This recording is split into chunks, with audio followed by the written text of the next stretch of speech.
Praise the lord. మీ అందరికీ నా వందనాలు తెలియజేస్తున్నాను. ఉదయకాల అనుదిన వాక్య భాగము రోమిలికి రాసినట్టు పత్రిక 8వ అధ్యాయం 10వ వచనము. కొన్ని లేఖనాలను పరిశీలన చేసుకుందాం.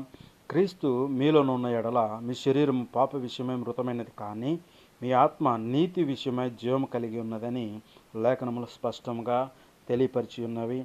క్రీస్తు నిజముగా మనలో ఉంటే, మన హృదయంలో ఉంటే, మన హృదయం ఆయనకు ఆలయంగా చేసుకుని ఉంటే, అటువంటి శరీరము పాప విషయమే మృతమైనది.